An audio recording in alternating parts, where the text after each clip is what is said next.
Well, thank you very much. Appreciate your being here. Just a statement before I talk about debates. I think that our country is right now in the most dangerous position it's ever been in from an economic standpoint, from a safety standpoint. Both gangs on the street and, frankly, gangs outside of our country in the form of other countries that are, frankly, very powerful. They're very powerful countries, and we don't know what we're doing. We have leadership that has no clue how to handle them or how to handle any other situation. We have a lot of bad things coming up. You could end up in a depression of the 1929 variety, which would be a devastating thing. Took many years, took decades to recover from it. And we're very close to that. And we're very close to a world war. In my opinion, we're very close to a world war. We have people that don't know how to handle it. They're not respected. All over the world, they're laughed at. And we can't have that. Most dangerous period of time I've ever seen for our country. With that being said, we have somebody that hasn't received one vote for president, and she's running, and that's fine with me. But we were given Joe Biden, and now we're given somebody else. And I think, frankly, I'd rather be running against somebody else. But that was their choice. They decided to do that because Kamala's record is horrible. She's a radical left person at a level that nobody's seen. She picked a radical left man that is, he's got things done that he has positions that are just not, it's not even possible to believe that they exist. He's going for things that nobody's ever even heard of. Heavy into the transgender world, heavy into lots of different worlds having to do with safety. He doesn't want to have borders. He doesn't want to have walls. He doesn't want to have any form of safety for our country. He doesn't mind people coming in from prisons, and neither does she, I guess, because she couldn't care less. She's the border czar. By the way, she was the border czar 100%. And all of a sudden, for the last few weeks, she's not the border czar anymore, like nobody ever said it. And I just hope that the media becomes more diligent, more honest, frankly, because if they're not going to be honest, it's going to be much tougher to bring our country back. We have a very, very sick country right now. You saw the other day with the stock market crashing. That was just the beginning. That was just the beginning. It's going to get worse. It's going to get a lot worse, in my opinion. And fortunately, we've had some very good polls over the last fairly short period of time. Rasmussen came out today. We're substantially leading, and others came out today that we're leading, and in some cases substantially. I guess MSNBC came out, or CNBC came out also with a poll that was, has us leading, and leading fairly big in swing states. In some polls, I'm leading very big in swing states because they want safety. People want safety. They want security. They want respect all around the world for our country. They don't want this horrible culture that is developing, a culture of no common sense. It's really a culture of no common sense, and it's not what anyone wants. We want to have a safe country. We want to have a strong military. We want low interest rates, and we want to be able to have the American dream. We want to be able to have our youth be able to buy homes, housing, get good jobs. And we're really just at the opposite right now. It's so sad to see. But as a border czar, she's been the worst border czar in history, in the world history. I think the number is 20 million, but whether it's 15 or 20, it's numbers that nobody's ever heard before. 20 million people came over the border during the Biden-Harris administration. 20 million people. And it could be very much higher than that. Nobody really knows what the number is. Nobody knows. Nobody has a clue. And the gotaways, they call them the gotaways. The gotaways are at numbers. Somebody was quizzing me on it the other day. No, I don't think so, sir. I don't think so. They have no idea what those numbers are. But they're much higher than you would think. Just like Far more people were killed in the Ukraine-Russia war than you ever report. Just like the October 7th would have never happened, Russia would have never hit Ukraine had the election result been called differently. It was a very bad call, but Russia would not have attacked Ukraine. October 7th in Israel would have never happened. You wouldn't have inflation. A lot of great things would have happened, but now you have millions and millions of dead people, and you have people dying financially because they can't buy bacon, they can't buy food, they can't buy groceries, they can't do anything. And they're living horribly in our country right now. With all of that being said, I think it's very important to have debates, and we've agreed with Fox on a date of September 4th. We've agreed with NBC, fairly full agreement, subject to them, on September 10th. And we've agreed with ABC on September 25th. So we have those three dates, and those networks, they're very anxiously awaiting that date and those dates. So we have September 4th, September 10th, and September 25th. We have spoken to the heads of the network, and it's all been confirmed, other than some fairly minor details. Audience, some location, which city would we put it into, but all things that will be settled very easily, I think it'll be very easy. The other side has to agree to the terms. They may or may not agree. I don't know if they're going to agree. She hasn't done an interview. She can't do an interview. She's barely competent, and she can't do an interview. But I look forward to the debates because I think we have to set the record straight. Why is it that millions of people were allowed to come into our country from prisons, from jails, from mental institutions, insane asylums, even insane asylums? It's a mental institution on steroids. That's what it is. When you see the people that are coming into these are institutions that are being emptied out, not in South America, all over the world, including South America, all over the world. Prisons are being emptied out into our country because we have a president that's the worst president in the history of our country. We have a vice president who is the least admired, least respected, and the worst vice president in the history of our country, the most unpopular vice president. And because of political reasons or because of being politically correct, even though she never received a vote. Don't forget, she was the first one defeated, as I remember it, because I watched it very closely, but she was the first one. She never made it to Iowa, the first state. She never made it to Iowa. She was the first one that was defeated. She was the nastiest to him. She was nasty with calling him a racist and the school bus and all of the different things. She was very nasty to Biden. And shockingly, he appointed her, asked her to serve as vice president. Well, I don't know if he's happy about that decision right now. This was taken away. The presidency was taken away from Joe Biden. And I'm no Biden fan, but I'll tell you what, from a constitutional standpoint, from any standpoint you look at, they took the presidency away. And people were saying he lost after the debate. He couldn't win. Well, I don't know that that's true necessarily. But whether he could win or he couldn't win, he had the right to run.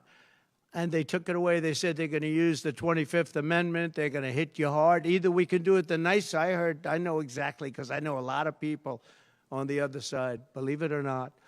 And they said, we'll do it the nice way or we'll do it the hard way. And he said, all right. So that, I mean, they've really taken, what they've done is pretty incredible. And now I'm running against somebody else, and we're leading. We're leading. So I'm not complaining. I'm saying for a country with a constitution that we cherish this Constitution. To have done it this way is pretty severe, pretty horrible.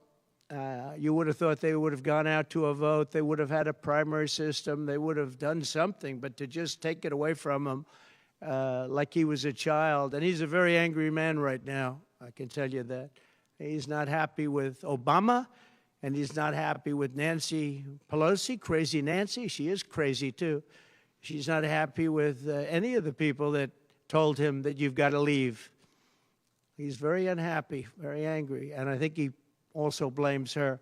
He's trying to put up a good face, but it's a very bad thing in terms of a country when you do that. I'm not a fan of his, as you probably have noticed, and he had a rough debate, but that doesn't mean that you just take it away like that.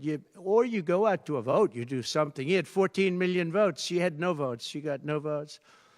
And I think she's crashing. I think when people find out, and I think people are starting to find out what a bad job she did, what a bad job she did on the border. She's trying to say she had nothing to do with the border. She had everything. She was appointed to head the border. And then they said, border czar, oh, she loved that name, she loved that name, but she never went there. She went to a location once along the border, but that was a location that you would love to go and have dinner with your husband or whoever. That was a location that was not part of the problem. That was not really going to the border. So essentially, she never went to the border.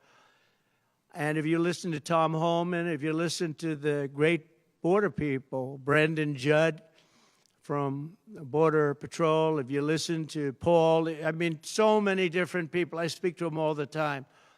And I did when I was president. We had the best border in the history of our country. Now we have the worst border in the history of the world. Millions of people coming in, and our country cannot sustain it. Our country is going down because of this, because of incompetent people.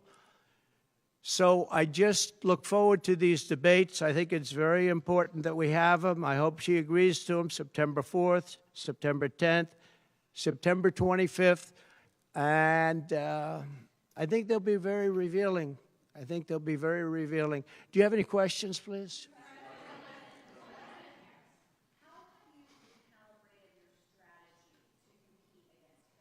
I haven't recalibrated strategy at all. It's the same policies, open borders, weak on crime. I think she's worse than Biden because he got forced into the position. She was there long before. She destroyed San Francisco. She destroyed California as the AG. But as the DA, she destroyed San Francisco. A friend of mine, Bob Tisch, all know the Tisch family. He was in many cities with companies. He said the greatest city in the country is San Francisco. That was about 20 years ago. And he passed away a while ago, and he would be looking down and said, what happened? He thought it was the best city in the country. He had divisions there, lows. And he would be looking down in horror now when he sees she destroyed no cash bail, weak on crime. She's terrible. And yet they weaponized the system against me. They have me. I got so many lawyers. Now they want to delay cases. I won the big case in Florida. I won the big case. Nobody even wrote about it. The big case, the judge was a brilliant judge, and all they do is they play the ref with the judges. This judge was a fair but brilliant judge. And as you probably heard, the big documents case, I won it. Now, Biden lost it because he didn't have presidential immunity. He didn't have the Presidential Records Act. He lost it. But the special, I call it prosecutor, special counsel, special prosecutor to me, he, appointed by him and appointed by Garland, he said the man's incompetent. He can't stand trial, but he can run for president. But we no longer have to worry about that because we have somebody that, in my opinion, is more incompetent. She couldn't pass her bar exam and lots of other things, and she should not be in a position because if she becomes president, our country is going to be a giant fail. It's going to fail. It's going to be a failure the likes of which this world has never seen. Yeah, please. No, how about you?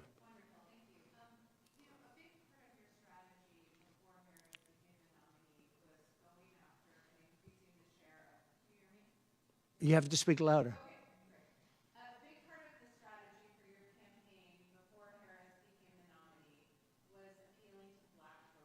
Yeah.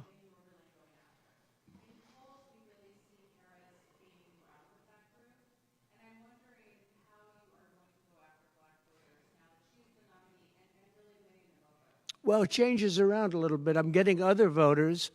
Uh, Perhaps, I was doing very well with black voters, and I still am. I seem to be doing very well with black males. This is according to polls, as you know. It's possible that I won't do as well with black women, but I do seem to be doing very well with other segments, extremely well with Hispanic. Jewish voters way up. White males way up. White males have gone through the roof. White males way up. Now, I don't know. All we're doing is giving you the stats that you have.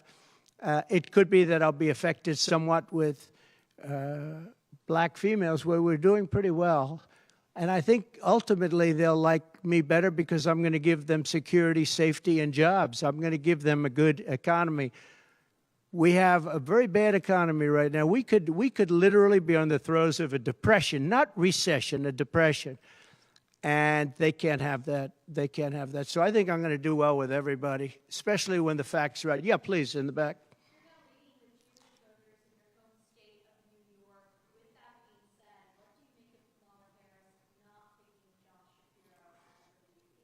Well, I don't know. I know Josh Shapiro. He's a terrible guy, and he's not very popular with anybody. I think that this election maybe is better than Josh Shapiro would have been. But I think other than Josh Shapiro, I think she had some good choices. But Josh Shapiro is not one of them. He's caused a lot of damage with a lot of people.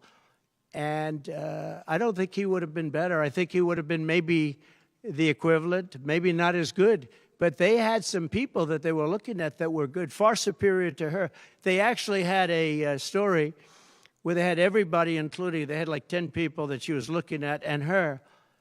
And they said she was the worst of all. In other words, she was the worst out of the 10 people and her.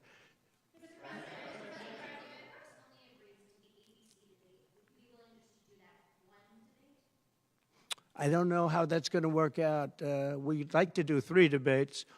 We think we should do 3 debates. We think Fox and ABC. And we also have CBS is going to do the vice presidential debate. So CBS will do vice presidential. And I have to tell you, J.D. Vance has really stepped up. He's doing a fantastic job.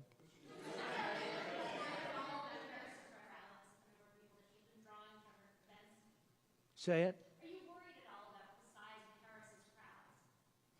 Oh, give me a break.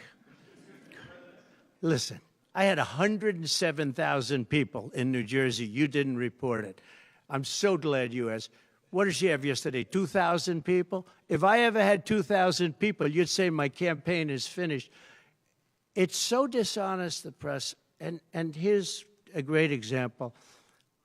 I had in Michigan recently 25,000 people, and 25,000 people we just couldn't get them in.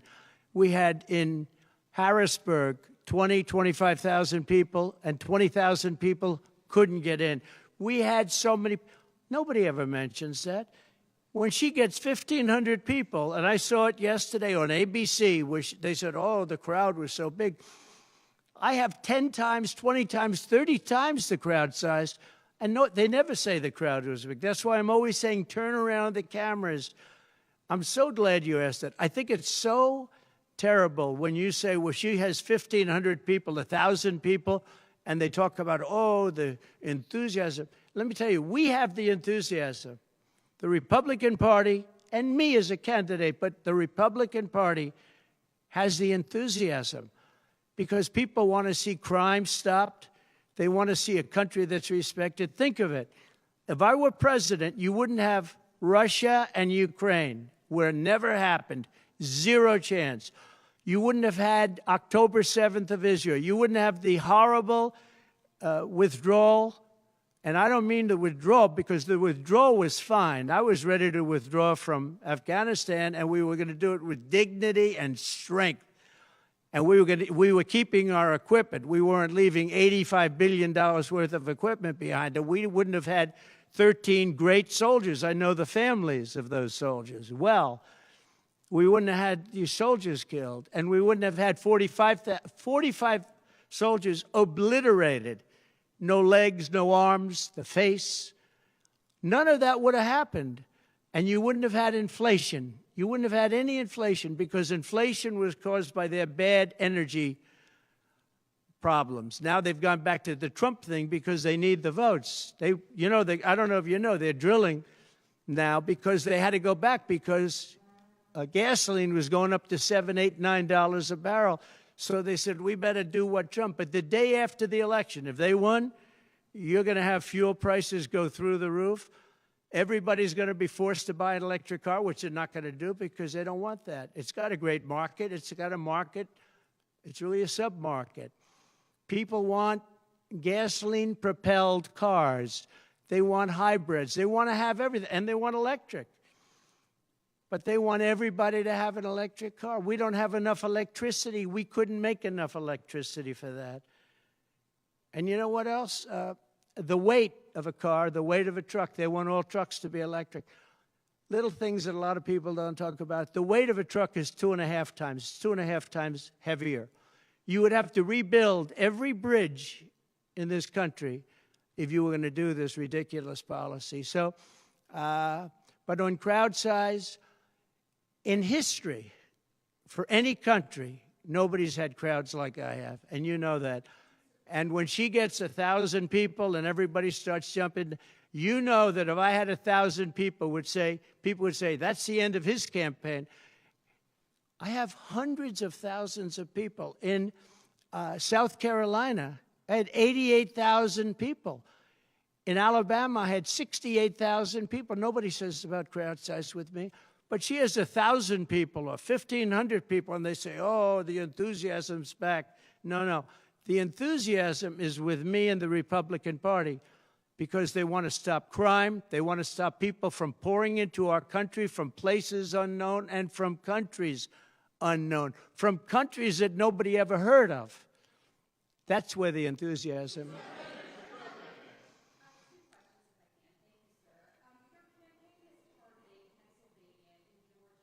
Yeah.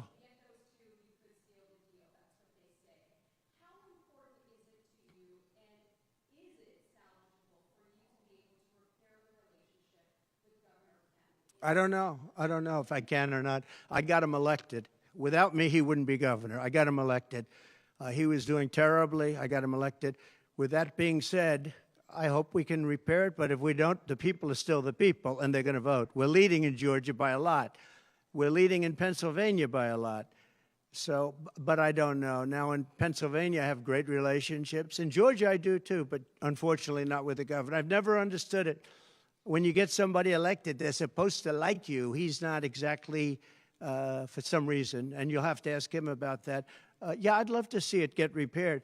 I think that if we don't win Georgia, Georgia is a big win, is a big state. So I won Alabama by a record. Nobody's ever gotten that many votes.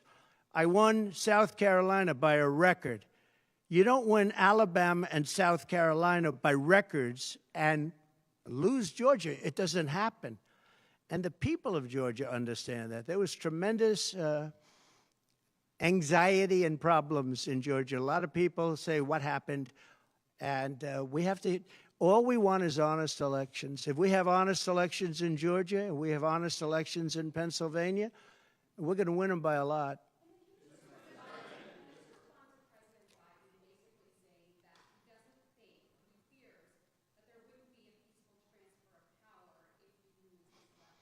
Well, he actually said it two ways. First, he said it incorrectly, then he corrected himself. Do you agree with that, right? You know, if you watch him, he said it two ways.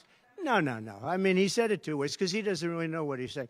Why didn't he bring it up at the debate? You know, he had a chance for 90 minutes to bring it up at the debate. He could have talked about that at the debate, and he didn't do it. Everyone said, oh, he said this and he said that. He's just, you know, they give him something to read off. He read it very badly because he actually said it the opposite. Then he had to go back and correct himself. He said the opposite. He should have brought this up at the debate. If he had a problem, of course there'll be a peaceful transfer. And there was last time. and there'll be a peaceful transfer. I just hope we're going to have honest elections. That's all. Okay?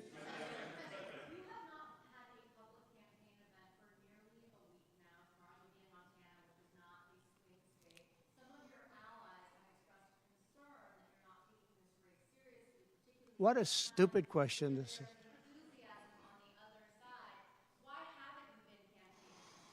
Because I'm leading by a lot, and because I'm letting their convention go through, and I am campaigning a lot. I'm doing tremendous amounts of taping here.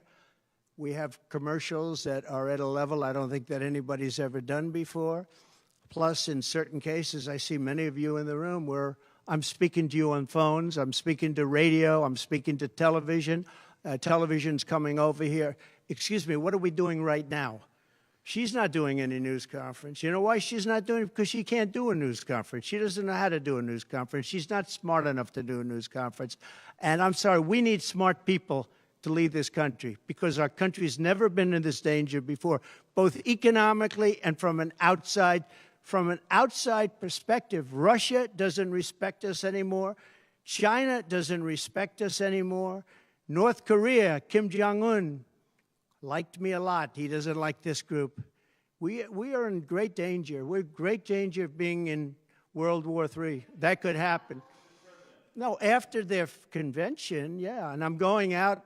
Actually, I'm going out to certain places to help certain senators get elected. Not even for me. I'm trying to help when I go out to Wyoming or when I go out to Montana, or I'm going to different places to help people. And I don't have to go there because I'm leading those states, as you know, by 35, 40, 50 points. I'm leading by record numbers. I'm going because I want to help senators and congressmen get elected. Congressmen and women get elected. Yes, please. Yeah, go ahead.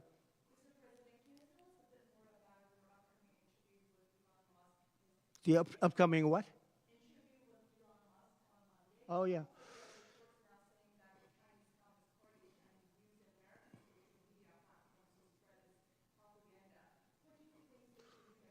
Yeah, the Elon Musk. So, yeah, sure. So Elon called me. As you know, he endorsed me full-throated. Great endorsement. I respect Elon a lot. He respects me. And not easy for him to endorse, to be honest with you. You know, it takes courage to endorse people. Many people have courage and many people don't. He does have courage. And Elon endorsed me, and he asked me whether or not I'd do a show on Monday, and I think it's going to be Monday night. And I believe he's the host of the show. So it'll be very interesting. A lot of people are talking about it. I look forward to it.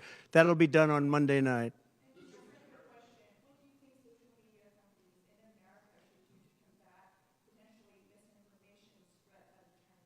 Well, you have a lot of misinformation spread about China, and you have a lot of misinformation spread about a lot of different places. I think I'm going to get along great with China. President Xi of China and I were very good friends. We met right here, right in that, except we had a beautiful sofa there, as opposed to what we have right now. Right now we have you. But President Xi and I had a very good relationship until COVID. And I held him responsible for COVID. It broke up our relationship. But I think we're going to have a great relationship, and I think it's going to be mutually beneficial. But we cannot have it where China is taking advantage of the United States, and that's what they were doing, as you very well know. Yes, please.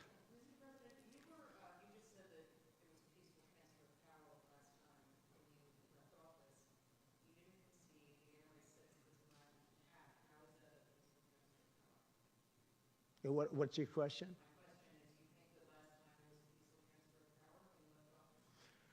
No, I think the people that, if you look at January 6th, which a lot of people aren't talking about very much, I think those people were treated very harshly. When you compare them to other things that took place in this country where a lot of people were killed, nobody was killed on January 6th. But I think that the people of January 6th were treated very unfairly. And they were there to complain, not through me, they were there to complain about an election.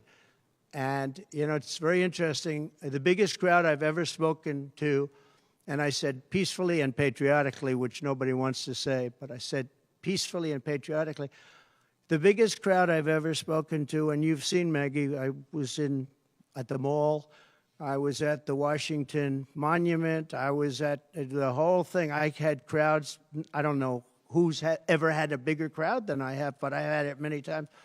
The biggest crowd I've ever spoken before was that day, and I'll tell you, it's very hard to find a picture of that crowd. You see the picture of a small number of people relatively going to the Capitol, but you never see the picture of the crowd. The biggest crowd I've ever spoken, I've spoken to the biggest crowds. Nobody's spoken to crowds bigger than me. If you look at Martin Luther King, when he did his speech, his great speech, and you look at ours, same real estate, same everything, same number of people, if not, we had more. And they said he had 1 million people, but I had 25,000 people. But when you look at the exact same picture, and everything's the same because it was the fountains, the whole thing, all the way back to from Lincoln to Washington, and you look at it, and you look at the picture of his crowd, my crowd, we actually had more people. They said I had 25,000, and he had 1 million people, and I'm okay with it because I liked Dr. Martin Luther King. Yeah, please. President Trump, you said repeatedly on Truth Social that it was unconstitutional for the Democrats to replace President Biden with Vice President Harris as their candidate. Can you explain your constitutional analysis? Which part of the Constitution? Yeah, sure. We have a Constitution. It's a very important document, and we live by it. She has no votes, and I'm very happy to run against her. I'm not complaining from that standpoint. And I hate to be defending him, but he did not want to leave. He wanted to see if he could win. They said, you're not going to win. After the debate, they said, you're not going to win, you can't win, you're out. And at first they said it nicely, and he wasn't leaving. And then you know it better than anybody. Wait a minute. So when you think about it, they said at first they were going to go out to another vote. They were going to go through a primary system, a quick primary system, which it would have to be. And then it all disappeared, and they just picked a person that was the first out. She was the first loser, okay? So we call her the first loser. She was the first loser when during the primary system. During the Democrat primary system, she was the first one to quit, and she quit. She had no votes, no support, and she was a bad debater, by the way, very bad debater. And that's not the thing I'm looking forward to, but she was a bad debater. She did obviously a bad job. She never made it to Iowa. Then for some reason, and I know he regrets it, you do too, he picked her, and she turned on him too. She was working with the people that wanted him out. But the fact that you can get no votes, lose in the primary system, in other words, you had 14 or 15 people, she was the first one out, and that you can then be picked to run for president, it seems to me actually unconstitutional. Perhaps it's not. Please.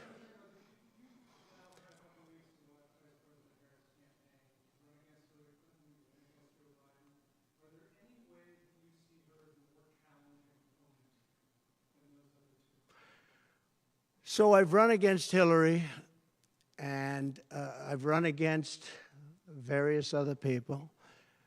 I would say that in terms of intelligence, Hillary was far superior. I would say that. Hillary was smart. She was her own worst enemy in many ways, but she was smart, very smart. Okay? If you ask me to compare them, please.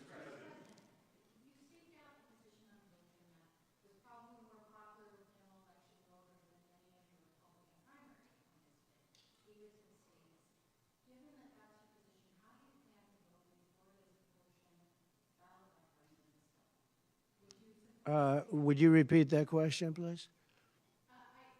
You have to speak up. Yes, sir. It's a hard room because it's very big, if you know. So this is worth $18 million. Oh, I see. That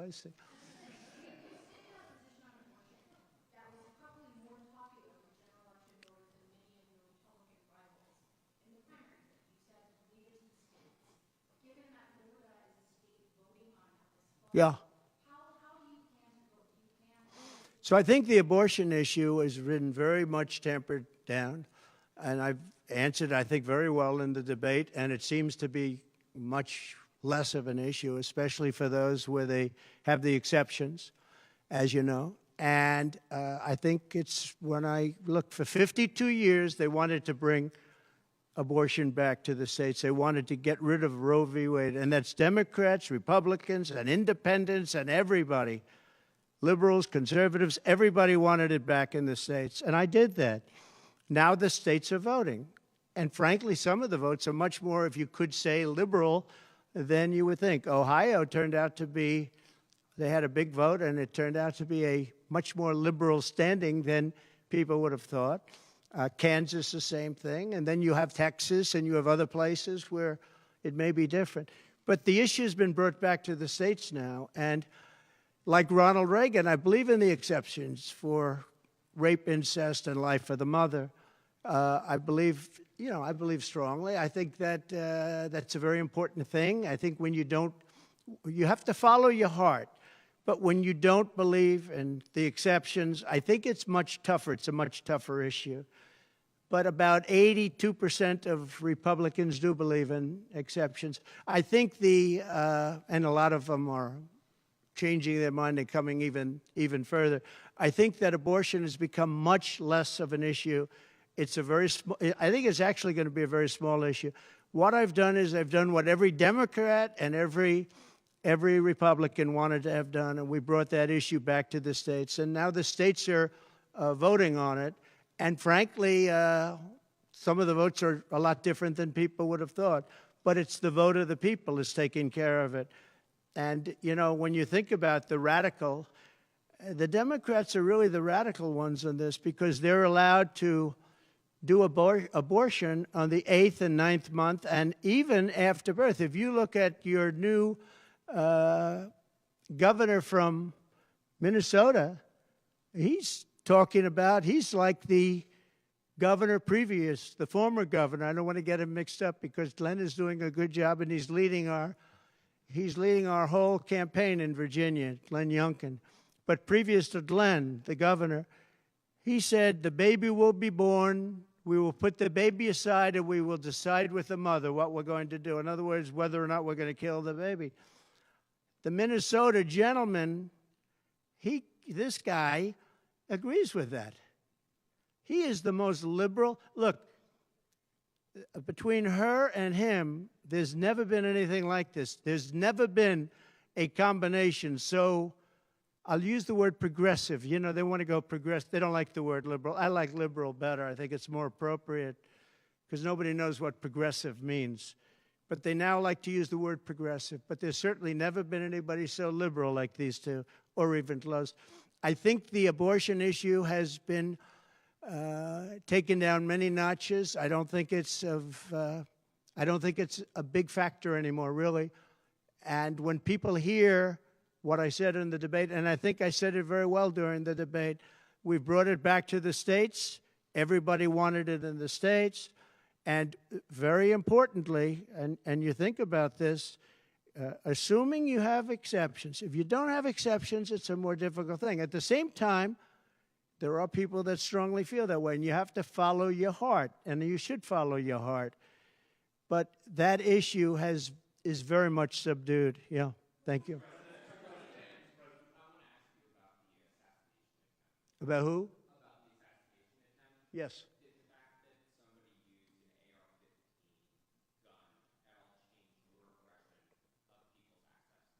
No, I didn't. Look, if you take away guns, she wants to take away everyone's gun. If you take away guns, can't do it because people need the guns for protection.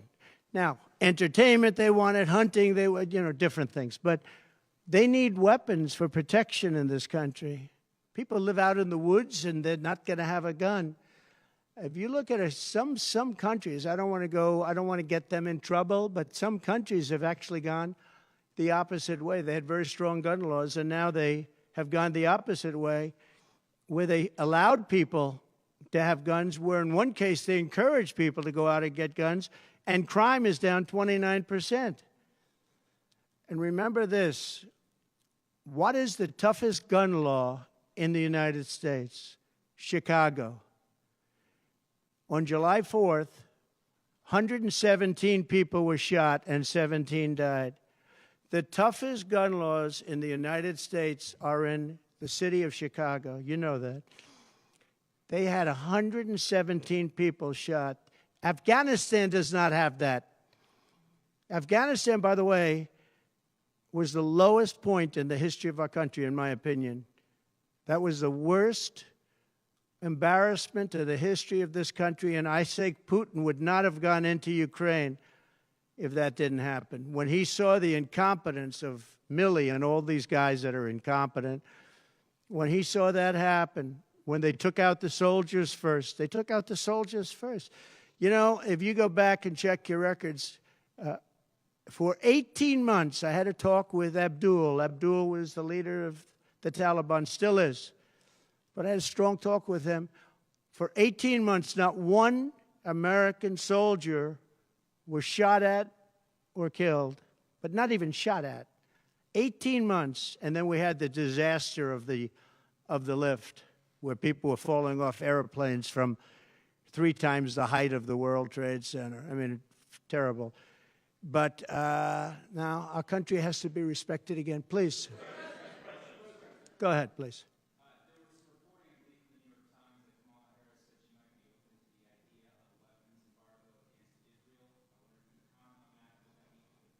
I'd be against that. That Kamala is in favor of not giving Israel weapons? Yeah. That's what I hear.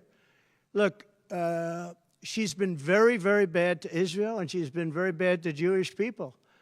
And I say it, if anybody I know is Jewish and they would vote for Kamala over me, they should have their head examined. If you think about it, I gave them Golan Heights. I gave them the capital of Israel, Jerusalem. I even built the embassy. I gave them no Iran deal. The problem is they didn't do anything with it. Iran was broke. We could have made a deal so easily. I would have had a deal done within 1 week after the election with Iran. Iran can't have a nuclear weapon. It's very simple. We would have gotten along with Iran. I was looking forward to it. I was fine with Iran. You know, we hit them a couple of times pretty hard. But we would have been fine with Iran. But I terminated that deal. I got them the Abraham Accords. Everyone said that's impossible. I got them the Abraham Accords. She's been very, very bad to Israel, and she's been very bad and disrespectful to Jewish people. And any Jewish person that votes for Kamala and her friend, her new friend, who I don't know if she knew him before, but I don't think he's too good. But anybody that votes for them, if you're Jewish or if you love Israel, you have to have your head examined. Go ahead, please.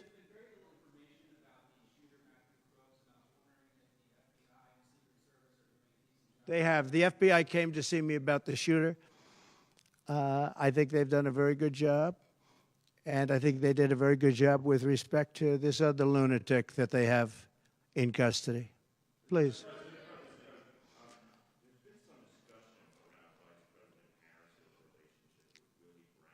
Yeah.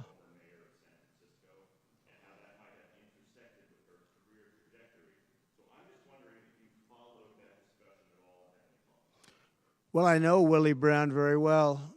In fact, I went down in a helicopter with him. We thought maybe this is the end. We were in a helicopter going to a certain location together, and there was an emergency landing.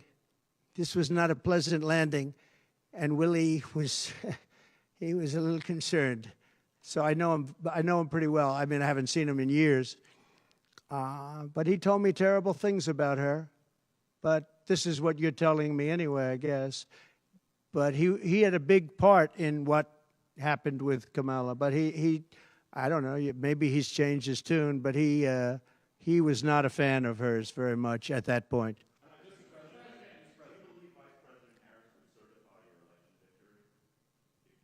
Yeah, I do.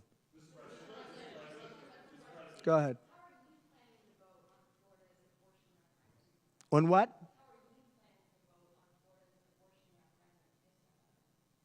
Well, I'm going to announce that. I'm going to actually have a press conference on that at some point in the near future, so I don't want to tell you now. But Florida does have a vote coming up on that, and I think probably the vote will go in a little more liberal way than people thought.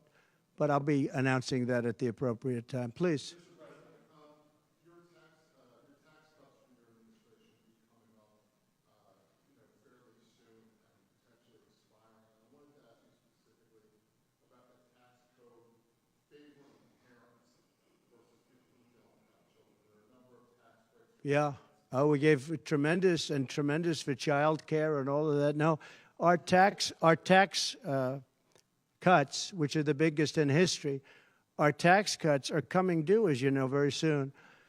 And if the Democrats don't renew them or make it impossible to renew because it's pretty close in terms of vote, if they don't renew them, it's the equivalent of having a 4 times tax increase from what you have right now, and it'll destroy the economy. I think they're under tremendous pressure to do it. I've never seen, all my life I grow up and I watch politics, and I used to be on the other side of politics first, then I run for office. But in all the years of studying politics, I've never seen people get elected by saying, we're going to give you a tax increase. These guys get up, think of it. We're going to give you no security. We're going to give you a weak military. We're going to give you no walls, no borders, no anything. All these things they're doing. I mean, the transgender became such a big thing, but they do all of these things, but they always say, we're going to give you a tax increase. I never heard anybody campaign on a tax increase. A politician has always said, I will cut taxes. I'll give you one example, Social Security. They're going to destroy Social Security. I am going to leave Social Security. I'm not raising the years. I'm not raising the age. I will be saving Social Security, and I'm going to work it out that there's no tax on Social Security for seniors. I'm also doing no tax on tips, no tax on tips. So waiters, waitresses, caddies, people that drive cars, people that get tips who have been harassed by this government, we're going to have no tax on tips. That's a big thing.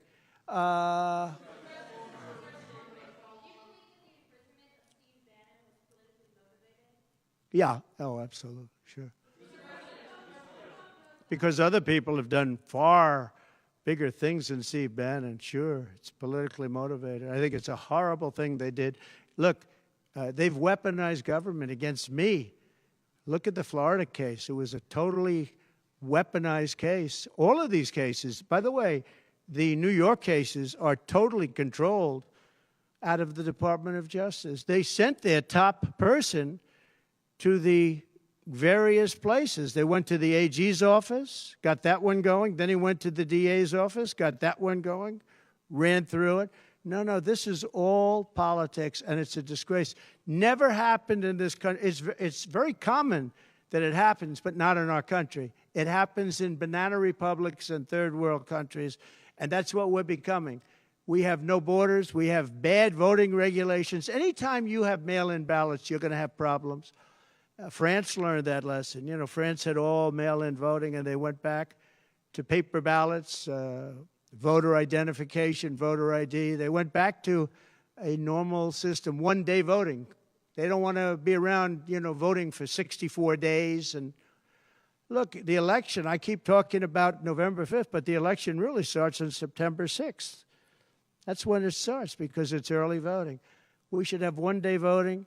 We should have paper ballots, we should have voter ID, and we should have proof of citizenship. Please.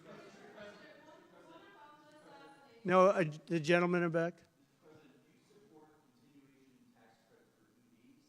For who?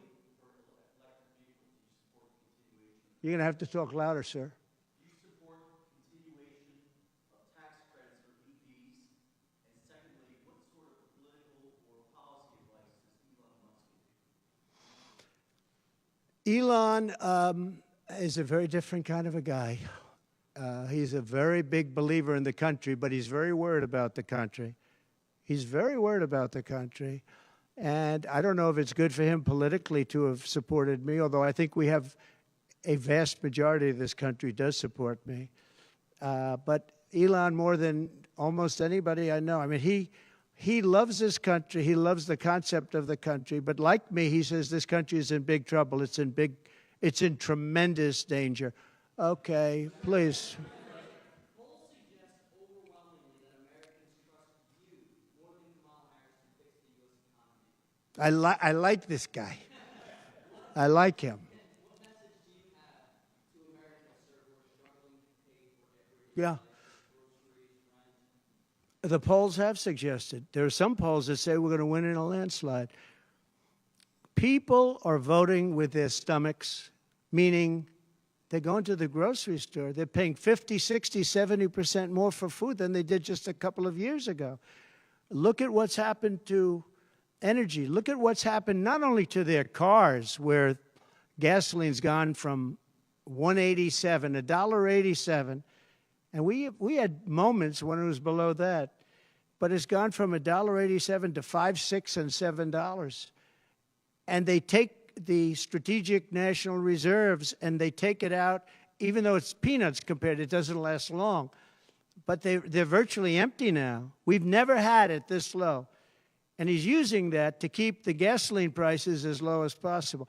He's sucked all of the oil out, essentially the gasoline, to keep the price down a little bit, and it's had very little impact. But you know what? We have no strategic national reserves now. He's emptied it. It's almost empty. It's never been this low.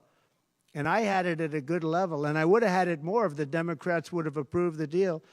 You know, I had a deal to buy it at $22 a barrel, and now it's going to be close to 100 pretty soon, my opinion. And the Democrats didn't want to do that, but we bought a lot anyway. And we had it pretty good. And what they've done to the national reserves, the strategic national reserves, is, as you know very well, because you cover it, but what they've done is incredible. They've just, for the sake of getting some votes, for the sake of having gasoline, you know, that's meant for wars. It's meant for, like, tragedy. It's not meant to keep a gasoline price down so that somebody can vote for Biden, or in this case, Kamala, who, by the way, is worse than Biden. And she's actually not as smart. Okay? She's actually not as smart. That's hard to believe, isn't it? Yeah, please. Okay. There are other things the federal government could do, not just a ban. Would you direct your FDA, for example, to revoke access to mifepristone? That's one of the things. Sure, you could do things that would supplement, absolutely. And those things are pretty open and humane. But you have to be able to have a vote. And all I want to do is give everybody a vote. And the votes are taking place right now as we speak. Yeah. But it's a very good. There are many things on a humane basis that you can do outside of that, but you also have to give a vote, and the people are going to have to decide. Okay, yes, please. You. On what? No, I think she's actually not as smart as he is. I don't think he's very smart either, by the way. I'm not a big fan of his brain, but I think that she's actually not as smart as he is. What do you attribute her rising in the polls as becoming a more competitive race since she's taken over? Well, she's a woman. She represents certain groups of people. But I will say this. When people find out about her, I think she'll be much less. And I see it right now. I see her going way down in the polls now. Now that people are finding out that she destroyed San Francisco, she destroyed the state of California along with Governor Gavin Newsom. He's been a terrible governor, terrible. But they did it together. And she was early. I mean, she was the first of the prosecutors, really. You know, now you see Philadelphia, you see Los Angeles, you see New York, you see various people that are very bad. But she was the first of the bad prosecutors. She was early. Who? Would you repeat that, please? No, you. Would you repeat her, what she said? You have to speak up. This room is very louder.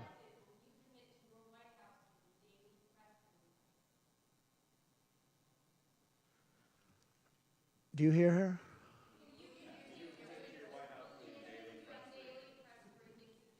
daily press briefing? Why would I do that? I would give you all the press briefings you want. Look what I'm doing here. But why would I do a daily press? You'd get tired of me very fast. No, but I will give you total access, and you'll have a lot of press briefings, and you'll have from me. Now, are you talking about from me or from a press secretary? Well, yeah, probably they'll do something. If it's not daily, it's going to be a lot. You'll have more than you want.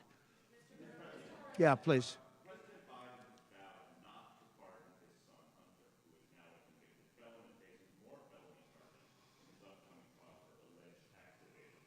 Would you consider granting clemency or a pardon? I don't think it's appropriate for me to talk about it. I think it's a tragic story. You want to know the truth. And I felt that with Hillary Clinton, too. You know, with Hillary Clinton, I could have done things to her that would have made your head spin. I thought it was a very bad thing. Take the wife of a president of the United States and put her in jail. And then I see the way they treat me. That's the way it goes. But I was very protective of her. Nobody would understand that, but I was. I think my people understand it. They used to say, lock her up, and I'd say, just relax, please. We won the election. I think it would be I think it would have been horrible for our country and we had her between the hammering of all of the files. And don't forget, she got a subpoena from the United States Congress. And then, after getting the subpoena, she destroyed everything that she was supposed to get. I thought it was so bad to take her and put her in jail, the wife of a president of the United States, and then when it's my turn, nobody thinks that way. I thought it was a very terrible thing. And she did a lot of very bad things. I'll tell you what, she was pretty evil. But in terms of the country and in terms of unifying the country, bringing it back, to have taken her and to have put her in jail, and I think you know the things as well as I do. There were some pretty bad acts that she did. I think it would have been very bad for our country. And a lot of my people, a lot of the MAGA, as they call them, but the base. And I think the base is 75% of the country, far beyond the Republican Party, because we're a party of common sense, and I'm a person of common sense. I want to have low taxes. I want to have strong borders. I want to have a strong military so that China and Russia, look, they've allowed China and Russia to do the impossible combined. They're natural enemies. They always have been, because China needs more land and Russia has it.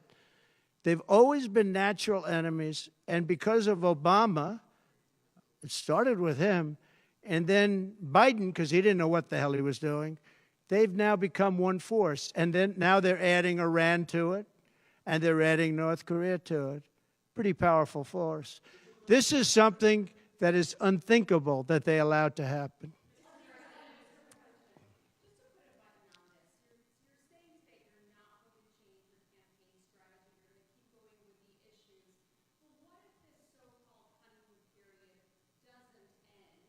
Oh, it's going to end. The honeymoon period's going to end. Look, she's got a little period. She's got a convention coming up. It's about policy. It's not about her. I think she's incompetent because I've watched her. She destroyed California. She destroyed San Francisco. Everything she's touched has turned to bad things. I'm not going to use foul language, but everything she's touched has turned bad. She's incompetent. The reason she's not doing what I do, and she's not doing what she should be doing, she won't even do interviews with friendly people because she can't do better than Biden. Now, he had a reason for not doing well, and he was never, 25 years ago, the sharpest or brightest bulb in the ceiling. That I can tell you, okay? He wasn't. But he could do interviews at least. Not lately, he couldn't, perhaps. But she should be doing interviews. She doesn't want to do interviews. And the reason she doesn't is, number one, her policies are so bad. Just to answer your question, I think that it's not going to change because it's really ultimately not about her as much as about her policies. She wants open borders. She wants to defund the police. She wants to defund the police. She wants to take away your guns. Anybody that thinks they're not going to come after your guns, you know, when I was president, I totally protected the guns. And I think it's very important. And I know I take some heat sometimes for it, but you have to have safety. You have to have, when the bad guy walks in with a gun, you got to have some way of protecting yourself. And boy, that would be, you would see crime go up at levels that you've never seen. When people say on the side of the house, this house has guns, we will use the guns, they say, let's pass, we'll go someplace else. You have to have them. And for 4 years, and as you know, the NRA endorsed me very powerfully every time I ran, every time. My sons are members, and I guess indirectly I'm a member too. But they gave me the strongest of endorsements, and that's against very strong competition. People that felt the same way. No, you have to have that right. Our Second Amendment is a very important right, and it has to be protected. Okay, how about you? Go ahead. Yeah. So there are some of the most brilliant people on Wall Street that are saying that if President Trump doesn't win, you're going to have a depression. I happen to agree. I think that's true. Because I know how bad these people are. They like to say that they did this and that. You saw the $7 trillion that they said it was me for $7 trillion. It wasn't me. It was them. They said that I had inflation. They took over 9% inflation. No, I had 1% inflation. I had actually no inflation because if you look at the categories, we had just about no inflation. But I had a very minor, I actually had a positive inflation. It was a perfect number because you don't want zero. I mean, I'm not going to give you a whole course on economics, but you don't want zero. 1%, 1.4% is great. You want a little bit because you don't want to have deflation. Deflation is, in many ways, even worse. I had a perfect number right around the 1% number. It was perfect. And to show you, it stayed there for 2 years. And then he did all of the different borrowings that he did. And then he did so many things wrong. Every time he would do it, I'd say, big mistake. And don't forget, they sell hats and they sell stories. Trump was right about everything. I've been right about a lot. Yes, Maggie.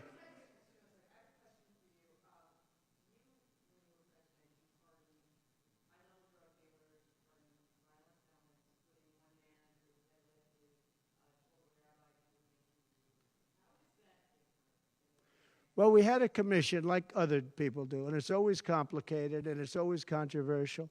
And we had commissions that, and I think of respected people, many of the people on the commission, and they would recommend to me certain pardons for certain people. Some people were treated very harshly. A fantastic woman, as you know, she served 24 years for being on a phone call having to do with drugs. You know who I'm talking about. She was great. And she had another 24 years to go. And it was largely about marijuana, which in many cases is now legalized, okay? But we had many very highly regarded people on a commission, and they'd recommend, and they'd put a reason why. Some people were, served time, but they served a lot of time for something that today people wouldn't even serve time by. Well, for the most part, I think they did. I mean, they did. They go through. They went through. I had a commission. It was a very important commission to me, and highly respected people. And frankly, they came up with some decisions that I wouldn't necessarily agree with, but I did it. But I let a lot of people out that had no representation. I went to people in jails, in prison that we respected.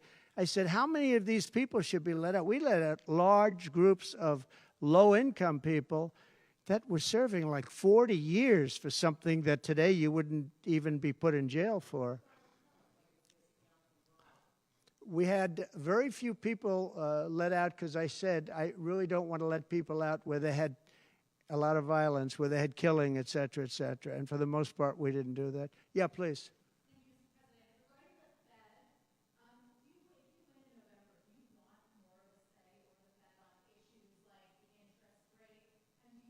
On defense? Or the Federal Reserve Federal Reserve.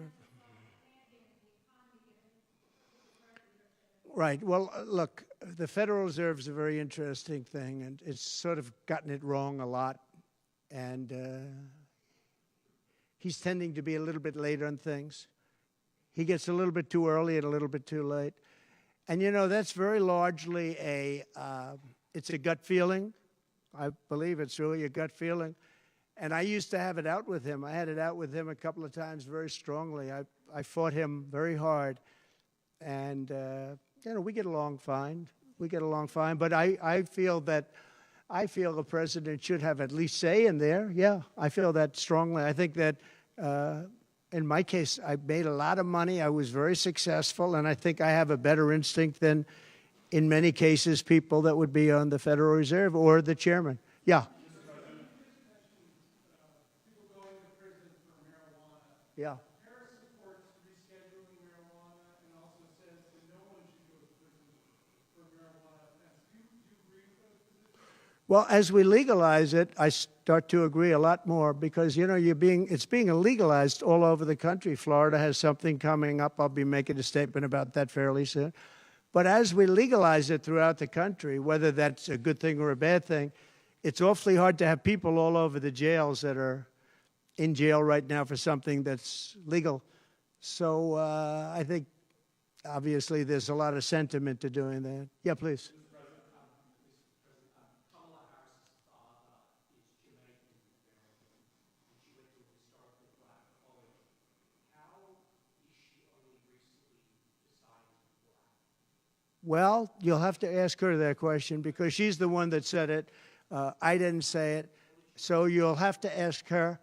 And I very much appreciate that question, but you'll have to ask her. But I've known her for a long time.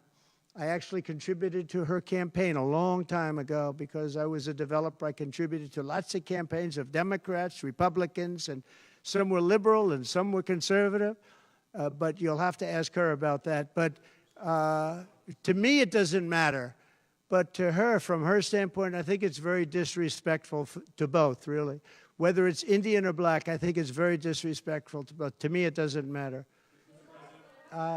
Please, red dress, red dress. One in the assassination, is your ear fully recovered? Is there a scar? Do you have any Yeah, pretty much recovered, yeah. I'm a fast healer. It's a hell of a shot, but I'm a fast healer. Yeah, pretty much recovered. Do you have any hearing damage from No, it didn't hit that. I got very lucky.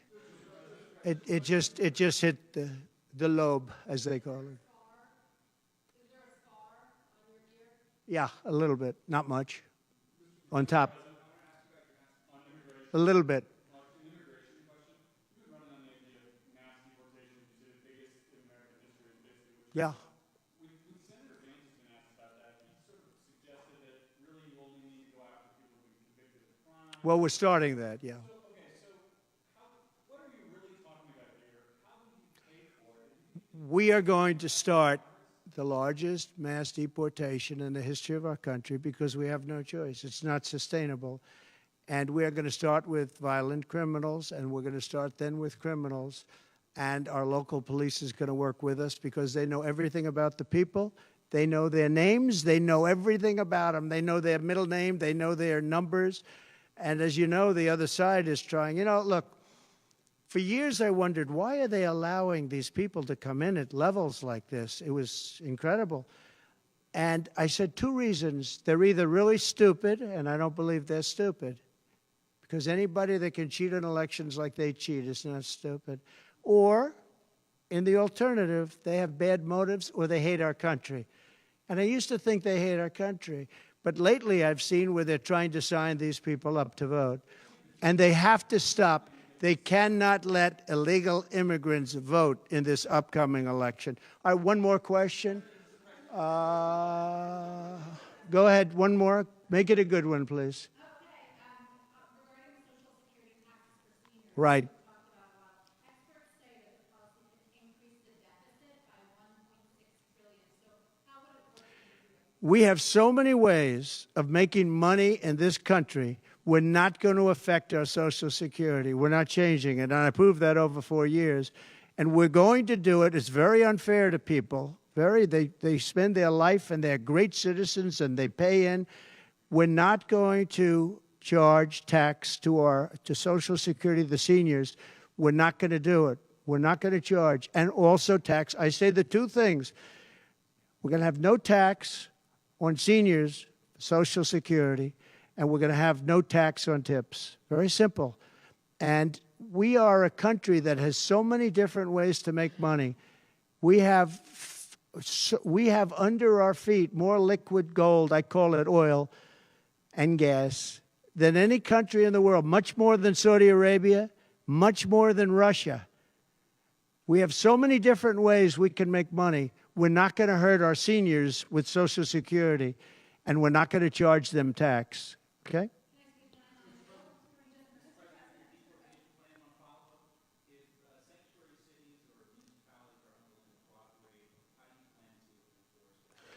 We should not have sanctuary cities. Sanctuary cities is a way of protecting criminals, and we should not have sanctuary cities. And if you go to California, and I know it well, I have property out there, great property.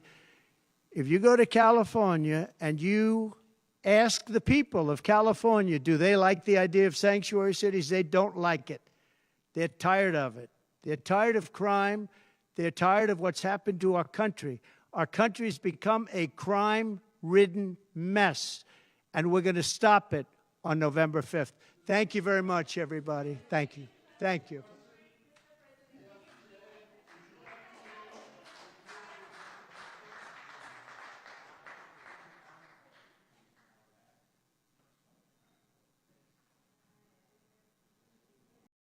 Subscribe to our YouTube channel to always be informed.